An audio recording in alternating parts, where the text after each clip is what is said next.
रुड़की की तिरंगा यात्रा में शामिल हुए सीएम धामी। भाजपा युवा मोर्चा के सैकड़ों कार्यकर्ताओं में देखा भारी उत्साह। सीएम धामी ने कहा, तिरंगा यात्रा राष्ट्र की एकता और भारत के निर्माण में देगी महत्वपूर्ण योगदान।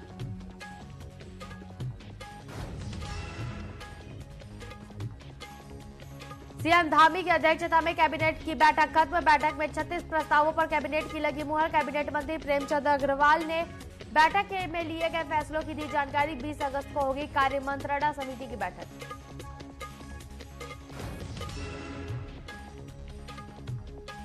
साइबर अपराधियों के हौसले बुलंद। डीएम चंपावत नवनीत पांडे की बनाई फर्जी व्हाट्सएप आईडी। फर्जी आईडी बनाकर लोगों से की पैसे की मांग। मैसेज के झांसे में न आने की लोगों से की अपील।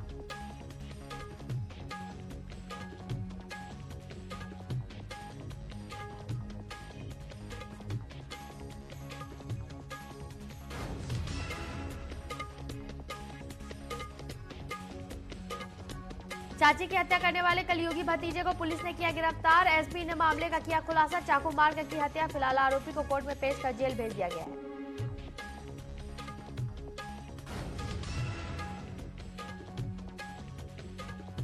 पूर्व मुख्यमंत्री हरीश रावत ने विरोधियों पर कसा तंज। हरीश रावत का एक और बयान सोशल मीडिया पर वायरल। हरीश रावत के बयान पर राज्यसभा सांसद नरेश बंसल का पलटवार।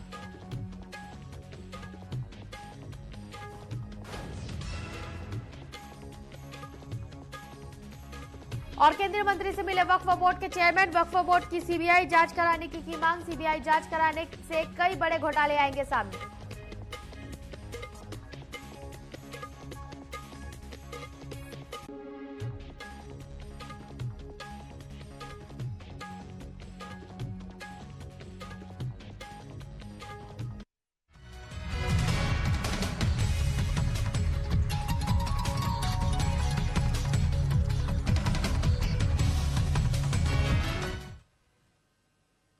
नमस्कार, न्यूज अपडेट में आपका स्वागत है। मैं हूं आपके साथ सिमरन मिश्रा। बढ़ते हैं खबरों की ओर। तो निकाय चुनाव से पहले उत्तराखंड प्रदेश कांग्रेस अपनी सक्रियता फिर से बढ़ा रही है। इसके तहत सभी वार्डों में जनसंवाद कार्यक्रम का आयोजन किया जाएगा। प्रदेश प्रवक्ता गरिमा दसौनी ने कहा कि लोकतंत्र में जनता की सर्वोपरि होती है। चाहे वह चुनाव हो या कोई और मामला, जनता अपने क्षेत्र के लिए कैसा प्रतिनिधि चाहती है, इन सभी चीजों पर चर्चाएं की जाएंगी ताकि जनता के बीच जाकर उनकी परेशानियों और समस्याओं को जान सके। इसलिए जनसंवाद कार्यक्रम आयोजित किया जा रहा है। और कोई भी मुद्दे हो या कोई भी चुनाव हो, वो जनता से राय मशवरा करे बगैर तो पॉसिबल नहीं है। इसीलिए जनसंवाद रखा जा रहा है, क्षेत्रीय समस्याओं को जानने के लिए, क्षेत्रीय जनता और नेताओं के बीच में, कार्यकर्ताओं के बीच में समन्वय स्थापित करने के लिए, और उनकी कष्ट, उनकी पीड़ा क्या है, क्योंकि हर क्षेत्र विशेष की जो प्रॉब्लम्स हैं वो भिन्न भिन्न प्रकार की हैं। किसी के वहाँ ड्रेनेज सिस्टम प्रॉपर नहीं है, तो किसी के वहाँ सीसीटीवी कैमरे नहीं लगे हैं, तो किसी के वहाँ स्ट्रीट लाइट्स नहीं है, तो किसी के वहाँ आवारा कुत्तों की भरमार है। लोहाघाट नगर को पेयजल समस्या से निजात दिलाने के लिए धामी सरकार ने सरयू लिफ्ट पेयजल योजना को वित्तीय और प्रशासनिक स्वीकृति दे दी है। इस दौरान कांग्रेस प्रवक्ता और विधायक प्रतिनिधि ने कहा कि सरयू लिफ्ट पेयजल योजना की स्वीकृति के लिए अथक प्रयास किए गए और विधायक अधिकारियों के प्रयासों का ही नतीजा है जो इस महत्वपूर्ण योजना को मुख्यमंत्री धामी ने स्वीकृति दी है। पेयजल की समस्या का बहुत बड़ा बहुत जो है कि बढ़ चढ़कर उन्होंने अपना पूरा दमखम के साथ जो है इस बात को रखा था। माननीय मुख्यमंत्री जी ने उनकी बात को बहुत ही अच्छी तरह सीरियस जो है वहाँ संज्ञान लिया और उसमें जो है आगे कार्रवाई करी। और कार्रवाई करने के बाद माननीय विधायक जी ने जो है शासन स्तर में जाकर पूरी मेहनत के साथ जो है इस पर शासनादेश जारी करवाया। उसके लिए माननीय विधायक जी का बहुत बहुत धन्यवाद देते हैं। पुष्कर सिंह धामी जी का भी धन्यवाद करेंगे। उन्होंने क्षेत्रीय जनता की भावनाओं को समझा और हमारे क्षेत्रीय विधायक श्री तुषार सिंह हटकर जी के आग्रह को स्वीकार किया और लोहाघाट के लोगों के लिए एक तोहफा दिया है कि लोहाघाट में शीघ्र स्वच्छ पेयजल योजना आरंभ हो जाए। लोहाघाट की जीआईसी के पास सड़क के गहरे गड्ढों में चलने वाले वाहन चालकों और राहगीरों की मुश्किलें बढ़ गई हैं। सड़क पर कीचड़ भरे गड्ढों के कारण कई वाहन फंस रहे हैं और राहगीरों को भी परेशानियों का सामना करना पड़ा है। कांग्रेस प्रवक्ता शैलेंद्र राय ने इसे पीडब्ल्यूडी लोहाघाट की लापरवाही बताते हुए जल्द सुधार करने की मांग की है। उन्होंने प्रशासन से अविलंब कार्रवाई करने की अपील की है।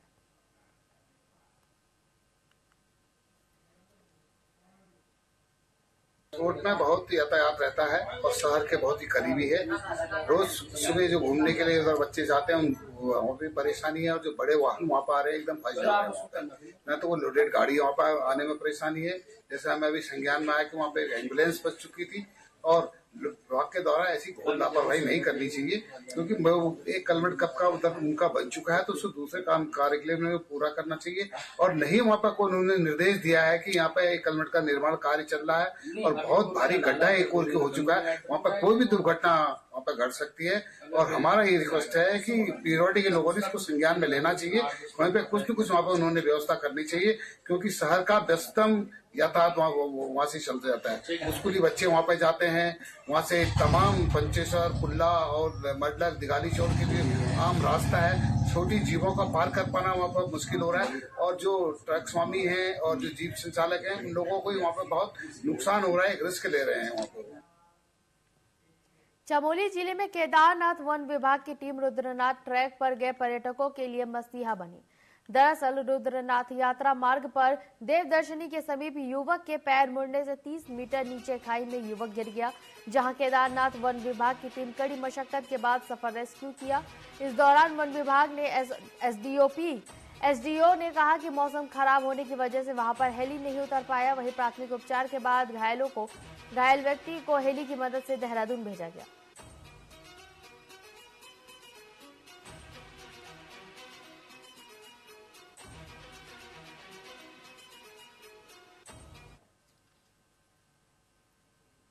श्रीनगर के राजकीय मेडिकल कॉलेज में एंटी रैगिंग डे का शुभारंभ हुआ, जिसमें छात्र छात्राओं को रैगिंग के प्रति जागरूक करने और एंटी रैगिंग के नियमों को समझाने के लिए 12 से 18 अगस्त के बीच एंटी रैगिंग सप्ताह मनाया जाएगा। यूजीसी के निर्देशानुसार कार्यशाला में निबंध लेखन, स्लोगन और पोस्टर प्रतियोगिता का आयोजन होगा। मेडिकल कॉलेज के डॉक्टरों और एमबीबीएस छात्र छात्राओं ने कोलकाता में ट्रेनी डॉक्टर के साथ हुई दरिंदगी के बाद हत्या पर दुख जताते हुए पुण्य आत्मा की शांति के लिए 2 मिनट का मौन रखकर श्रद्धांजलि दी गई।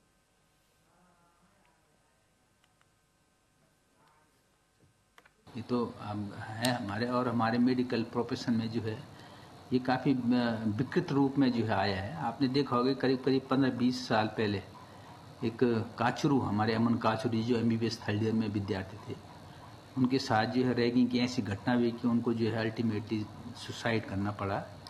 उनके पिताजी के बाद उनके पिताजी ने इसमें संघर्ष किया और एक बहुत बड़ा जो है यूजीसी की गाइडलाइंस बनी इसके लिए। सुप्रीम कोर्ट की देखरेख में एनएमसी ने गाइडलाइन दी कि हम लोग जो है हर कैंपस, चाहे वो मेडिकल कॉलेज ही नहीं, जितने भी हायर इंस्टीट्यूशन कैंपस हैं वो 0 रैगिंग जोन हो। तो इसी क्रम में जो है इस वर्ष जो है 12 अगस्त को जो हमारे जो है एंटी रैगिंग डे के रूप में जो है पूरे देश में मनाया जा रहा है, उसका हमने जो यहाँ वीर चंद्र सिंह गढ़वाली राजकीय मेडिकल कॉलेज में कल हमारा जो है एक इंट्रोडक्टरी सेशन हुआ, और ये हमारे 1 हफ्ते तक सतत चलता रहेगा, ताकि जो है रैगिंग की भयावहता कम हो और विद्यार्थी एक दूसरे के साथ। श्रीनगर की डॉक क्षेत्र में व्यापक मंडल ने बांग्लादेश में हिंदुओं पर हो रहे अत्याचार के विरोध में पुतला दहन किया है। इस मौके पर व्यापारियों का कहना है कि बांग्लादेश में हिंदू असुरक्षित है। वहीं इस तरह की घटनाओं से पूरे विश्व में अशांति का संदेश जाने की बात कहते हुए विश्व स्तर पर इस तरह की घटनाओं को रोक लगाने की भी मांग की है।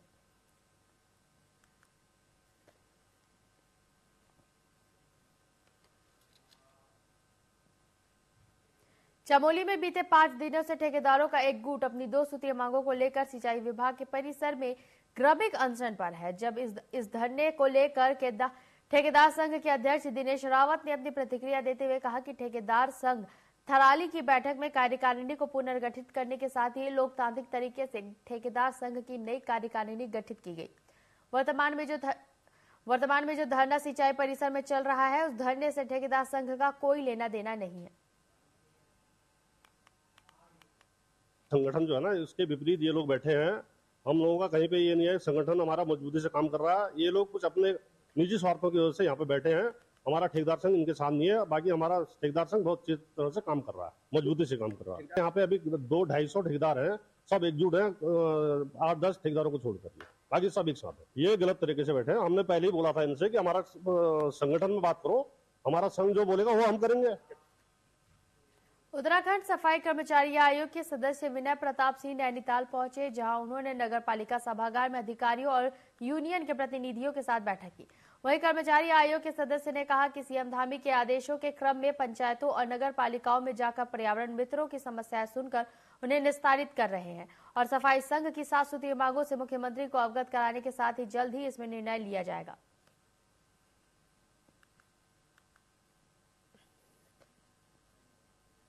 देवभूमि सफाई कर्मचारी संघ है, बहुत जल्द मेरे नेतृत्व में माननीय मुख्यमंत्री जी से मुलाकात करने वाला है और जो भी समस्या होगी मुख्यमंत्री जी के सामने यूनियन और मैं सरकार का प्रतिनिधि बना करके मुझे सीएम साहब ने भेजा है, वो हम जैसे ही मुख्यमंत्री जी के सामने रखेंगे सबके ठीक हो जाएगा।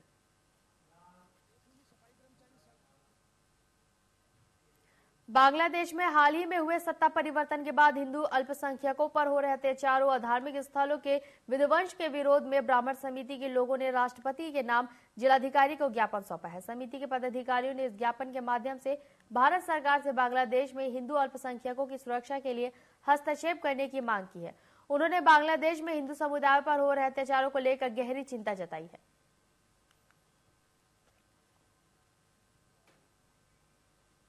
जी, जैसा आप सबको विदित है कि बांग्लादेश में हाल फिलहाल की जो घटनाएं हुई हैं उसमें हमारे हिंदू भाइयों और वहां की महिलाओं, बच्चों के ऊपर जो अत्याचार हो रहे हैं और लगातार वो बढ़ते जा रहे हैं। निर्मम हत्या की जा रही है, निर्मम उनको पीटा जा रहा है। आप सोशल मीडिया के माध्यम से सभी लोग देख रहे हैं, हम सबका खून खोल रहा है कि ये हिंदू भाई हमारे उतने प्रताड़ित हो रहे हैं और पूरी दुनिया चुप है। हमारी सरकार उचित कदम अभी कोई दिखाई नहीं दिया है कि जो ऐसा कोई कदम उठाया हो उन्होंने। हमारी सभी ने निवेदन है कि सरकार से वो उन हिंदुओं के पक्ष में कुछ करे, उन बच्चों के, उन महिलाओं के जो अभी अत्याचार है उनको रोकने के लिए हम सक्षम हैं।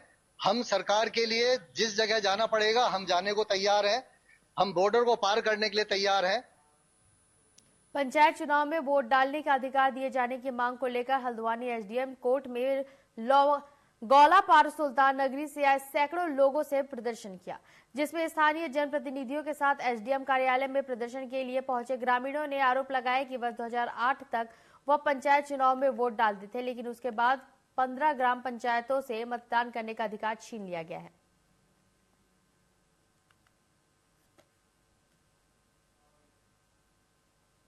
चोरगलिया और गोलापार क्षेत्र में हर जगह से, चाहे धर्मगढ़ का मामला है, चाहे गागजाला, चाहे सुल्तान नगरी, सभी जगह से एक बंद क्षेत्र है कह के काट दिया गया, जिसमें कि इससे पहले पूर्व में हम लोग लगातार 2014 तक हम लोग वोट डालने का अधिकार था, हम लोग जनप्रतिनिधि लोग चुने गए थे।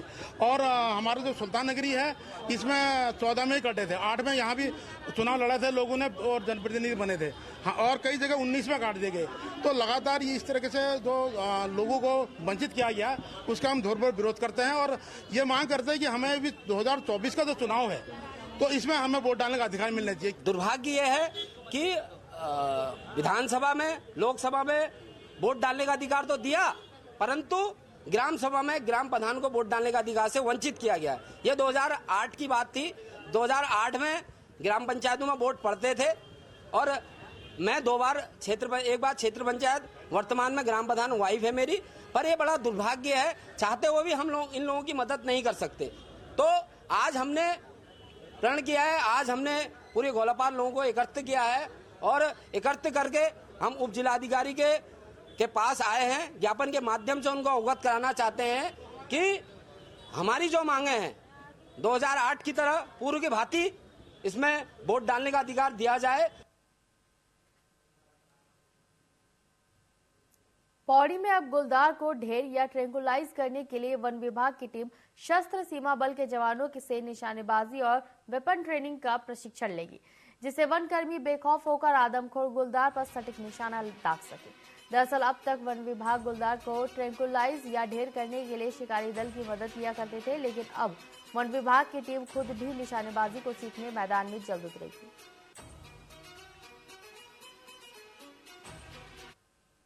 फॉरेस्ट डिपार्टमेंट, वन विभाग का हमारे जो कर्मी हैं उनकी कैपेसिटी बिल्डिंग, उनकी कार्यक्षमता को बढ़ाने वाले भी जो हमारे प्रयास किए जा रहे हैं। एसएसबी श्रीनगर के साथ हमारे जल्द ही एक राइफल शूटिंग और वेपन इक्विपमेंट्स का जो एक कार्यशाला जल्द ही आयोजित करने वाले हैं। फॉरेस्ट डिपार्टमेंट, वन विभाग आजादी के 18वें वर्ष के आगमन पर अल्मोड़ा में कांग्रेस ने रक्तदान शिविर का आयोजन किया, जिसमें 40 यूनिट रक्तदान दिया गया। इस मौके पर कांग्रेस के प्रदेश उपाध्यक्ष बिट्टू कर्नाटक ने कहा कि घर घर तिरंगा यात्रा निकालकर आजादी का जश्न मनाया जा रहा है। कांग्रेस द्वारा रक्तदान शिविर का आयोजन किया जा रहा है। आज अल्मोड़ा के हमारे साथी, उसमें हमारे युवा हैं, डॉक्टर्स हैं, इंजीनियर्स हैं, हमारे जितने सहयोगी साथीगण हैं, सब यहाँ रक्तदान शिविर में भाग लेने आए हैं। और एक बृहद रक्तदान शिविर जिसमें हम लगभग 60 से अधिक यूनिट खून ब्लड बैंक को देने जा रहे हैं। तो हम लोग चाहते हैं कि देश की आज़ादी में जिस प्रकार से हमारे स्वतंत्रता संग्राम सेनानियों ने अपने रक्त, अपने प्राणों की आहुति दी, अपने खून से इस देश की मिट्टी को सींचने का काम किया, और आज हमारी युवा पीढ़ी उनसे कुछ सीखे और आज रक्तदान देकर इस महादान के माध्यम से किसी की जान को बचाने का काम करे। यही उद्देश्य आज रक्तदान। मसूरी में भाजपा युवा मोर्चा ने नगरपालिका परिषद, हिंदी माध्यम के स्कूलों के छात्रों और सामाजिक संगठनों के सदस्यों के साथ पिक्चर पैलेस चौक से गांधी चौक तक भव्य तिरंगा यात्रा निकाली है, जिसे भाजपा युवा मोर्चा के राष्ट्रीय उपाध्यक्ष नेहा जोशी ने तिरंगा दिखाकर रवाना किया। इस दौरान छात्र छात्राओं ने भारी संख्या में तिरंगा यात्रा में प्रतिभाग करते हुए अपने हाथ तिरंगा लहराते हुए भारत माता की जय, हिंदुस्तान जिंदाबाद के नारे लगाते हुए लोगों में देश प्रेम की भावना को जगाया। देश भर में तिरंगा यात्रा भव्य रूप से निकाली जा रही है। प्रधानमंत्री नरेंद्र मोदी के आह्वान पर पूरा देश इस समय तिरंगामय हो रखा है। हमारे साथ पूर्व पालिका अध्यक्ष ओपी उनियाल, उनसे बात करेंगे। सर, अगर बात करी जाए तो तिरंगा यात्रा काफी भव्य रूप से निकाली जा रही है, किस तरीके से? देखिए, ये एक बहुत ही बड़े उत्सव का वो है कि आज जो है 13 तारीख को जो हमारे भारत के माननीय प्रधानमंत्री जी, मुख्य सेवक, उनके निर्देशानुसार पूरे भारत में आज तिरंगा रैली निकाली जा रही है। लोग बहुत ही खुश होकर, बहुत ही उत्साह से इस रैली को निकाल रहे हैं। घर घर तिरंगे का हमारा एक लक्ष्य लिया है कि हर घर में तिरंगा होना चाहिए। आज इतनी बारिशों के बावजूद भी हजारों की संख्या में यहाँ पर युवा, बुजुर्ग और बच्चे सब यहाँ पर जुड़े हैं। आज इस रैली को हम निकालते हुए गांधी चौक तक जाएंगे और आज से ये अभियान होगा कि जो तिरंगा है वो प्रत्येक घर में हो। जिन महान हमारी विभूतियों ने देश को आज़ाद कराने में अपनी आहुति दी है, बलिदान दिया है, उनको आज हम याद करेंगे और उसी याद के उसमें जो हम तिरंगे को हर घर घर में पहुंचाएंगे, घर घर में ले जाएंगे और ये संदेश देंगे पूरे संसार में कि भारत का तिरंगा हमेशा ऊंचा ही लहराता है। भारत का तिरंगा हमेशा ऊंचा रहेगा। हमारे साथ युवा मोर्चा के महामंत्री हैं, उनसे बात कर लेंगे। किस तरीके से पूरी रैली को निकाला जाता है?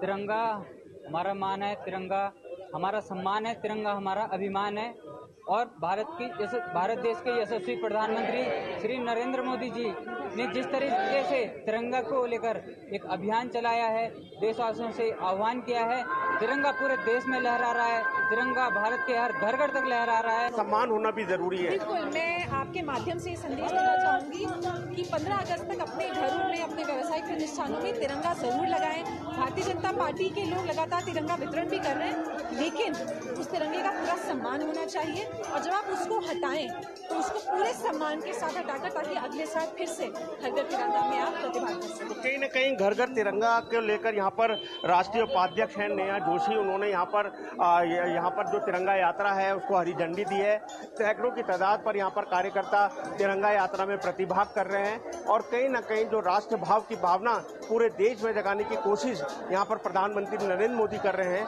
उस राष्ट्रीय भाव को आगे बढ़ाने के लिए लगातार काम किया जा रहा है। मैं अपने सहयोगी दीपक बंसवाल के साथ सुनील सोनकर, मसूरी।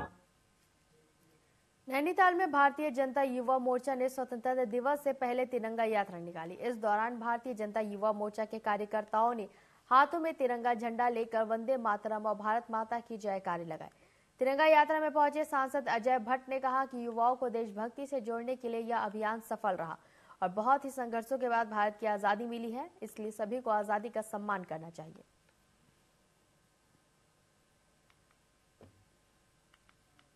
प्रधानमंत्री जी ने जिस बात के लिए एक आग्रह किया था कुछ समय पहले, आज वो आग्रह उत्सव में बदल गया है और लोगों में ऐसा उत्साह है कि जाति, धर्म, वर्ग, क्षेत्र, पंथ और पार्टियों के सारे बंधन टूट के एकाकार होके आज लोग अपने अपने घरों पर तिरंगा फहरा रहे हैं और तिरंगा यात्रा में साथ में आ रहे हैं। सबसे बड़ी बात यह है, इसमें सारे दलों की सीमाएं भी टूट गई हैं।